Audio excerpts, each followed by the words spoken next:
Deep in the jungles of Komodo Island, the sounds of nature filled the air.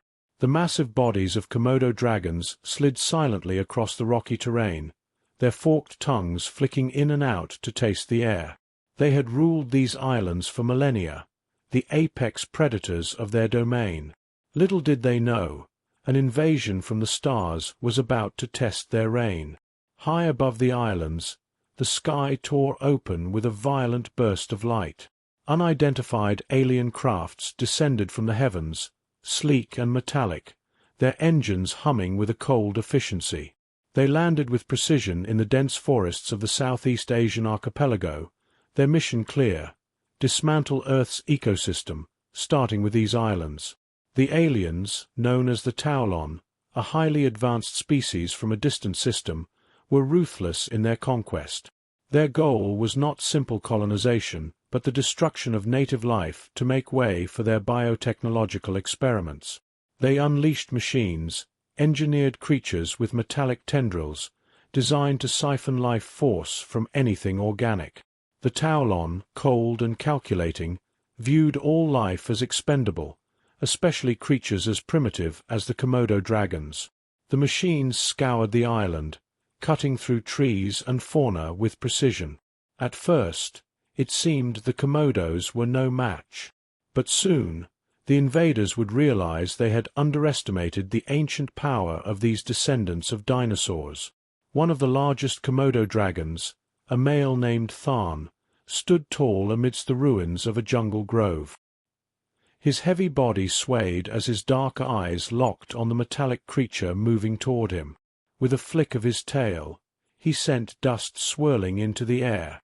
The mechanical intruder's sensors flickered, processing the sudden movement. It advanced, unheeding of the danger that awaited. With terrifying speed, Tharn lunged, his jaws snapping shut on the machine's appendage. The dragon's venom, a toxic cocktail of bacteria and proteins, seeped into the creature's core, corroding its delicate wiring. The machine shuddered violently, its systems failing before it crumpled into a heap of metal and sparks.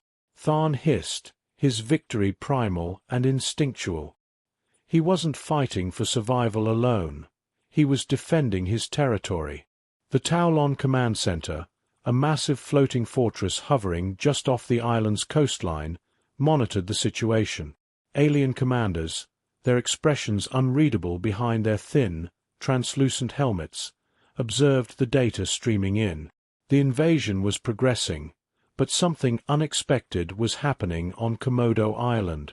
Their machines were being destroyed by creatures that shouldn't have been capable of such resistance.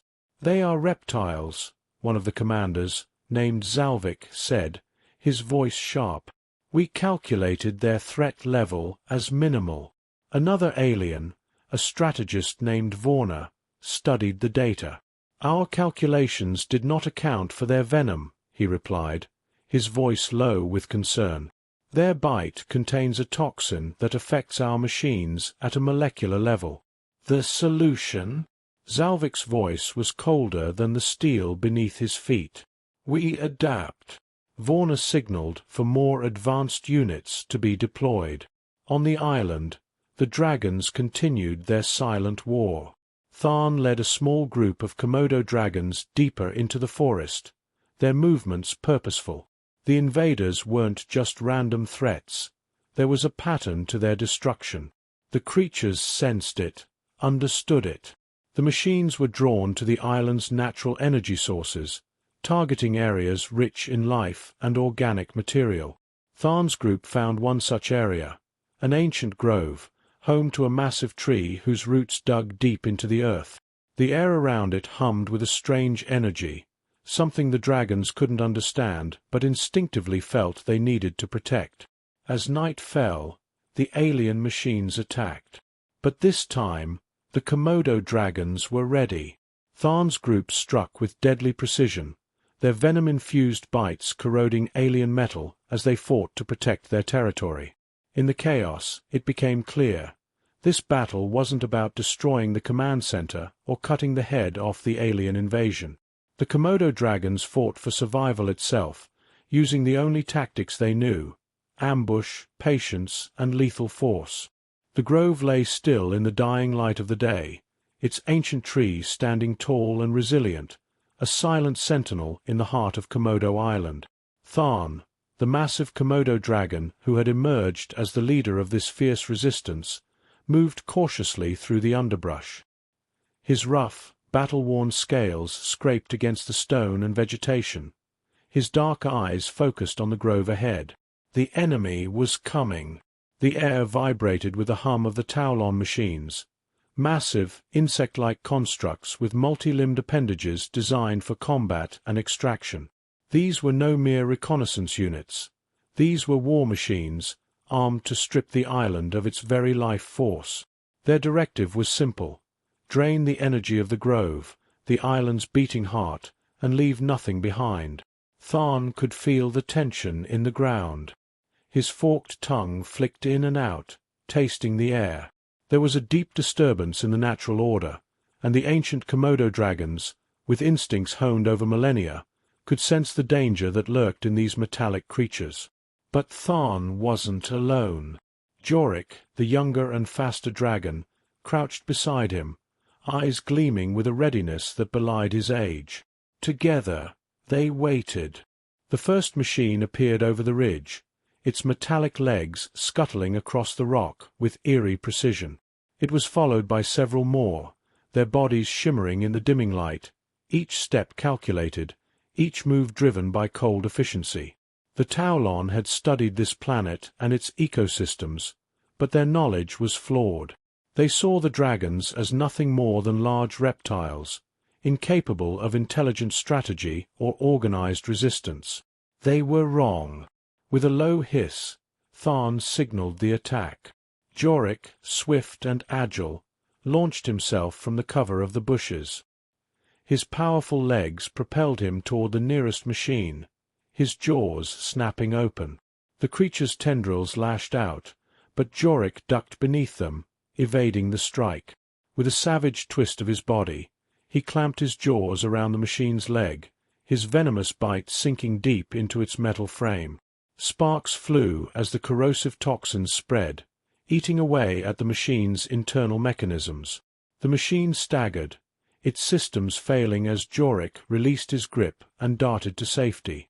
Tharn, larger and slower, followed up with a thunderous charge.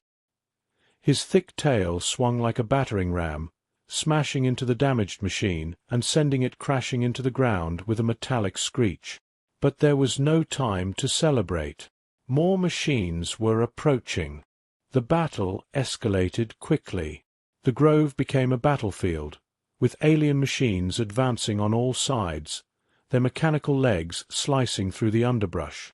The dragons, though outnumbered, fought with brutal precision. Their natural instincts for ambush and their deadly venom gave them a tactical edge that the invaders had not anticipated. Jorik dodged between the legs of another machine, his sharp claws raking across its sensors, blinding it temporarily. Tharn, using his immense weight, ploughed through a cluster of smaller drones, their bodies crumpling under his sheer force. With each strike, the dragons learned more about their enemies. The machines were powerful, but they weren't invincible. One of the larger machines, bristling with weaponry, set its sights on Tharn. It fired a volley of plasma bolts, each one searing the air with deadly heat. Tharn, sensing the danger, twisted his body just in time. The plasma struck the ground where he had been standing, leaving a smoldering crater. Without hesitation, the Komodo dragon lunged at the machine's flank. His jaws locked onto one of its legs, and with a vicious shake, he tore it free, the machine toppling over as it lost balance. Jorik, seeing an opportunity, leaped onto the fallen machine, biting deep into its exposed wiring. His venom worked quickly, corroding the circuits and causing the machine to convulse violently before it powered down completely. As the dragons fought, something strange began to happen. The ancient tree at the center of the grove, the one the aliens had targeted for extraction, seemed to come alive. Its massive roots, which had once lain dormant beneath the earth, began to move. Slowly, but with undeniable force, they stretched out across the ground, weaving their way toward the alien machines. The Taolon, from their floating command center, noticed the anomaly. Their machines had been designed to siphon energy, but now it seemed the energy of the island was fighting back. The grove was more than just a simple ecosystem. It was a living force, connected to the dragons in ways the aliens couldn't comprehend. As the roots reached the nearest machine, they wrapped themselves around its legs and body, constricting with crushing strength. The machine's servos whined in protest, but the roots held firm, tightening until the metal buckled and cracked. One by one, the machines were ensnared by the grove's roots, their attempts to escape futile. But the Taolon were relentless. Their largest war machine, towering above the others, emerged from the forest, its heavy cannons aimed directly at the heart of the grove. This was their last push, to destroy the tree and the dragons in one final strike. The machine's weapons hummed with energy, preparing to fire. Tharn, his body battered and bleeding, stood his ground. He knew this was the moment. The younger dragons circled the war machine, but they were no match for its firepower. It was up to him. With a final burst of strength, Tharn charged, his massive body moving faster than it ever had before. The machine fired its cannons, but Tharn was already upon it. He slammed into its side with enough force to dent the thick metal plating. His jaws snapped open, biting into the machine's core. His venom surged through its systems, eating away at the circuits. The war machine shuddered violently, trying to shake him off, but Tharn held on, his teeth locked in place. The machine's energy reserves, designed to power its weapons, began to overload. Sparks flew, and the air crackled with electricity. With one final, desperate push, Tharn tore free a piece of the machine's core, the energy within it spilling out in a blinding flash. The war machine collapsed, its systems fried beyond repair. The battle was over.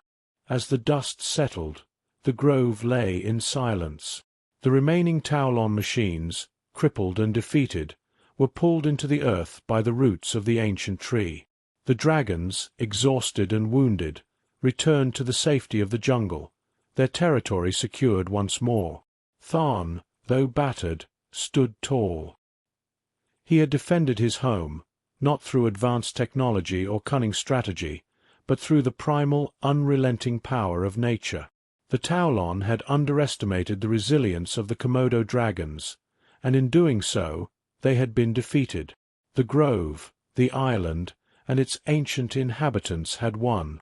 For now, the Taolon were gone, and the dragons would continue to rule their territory as they had for millennia. I hope you had a good time. If you liked my story, do not forget to comment and subscribe to my channel. Goodbye. See you in the next story.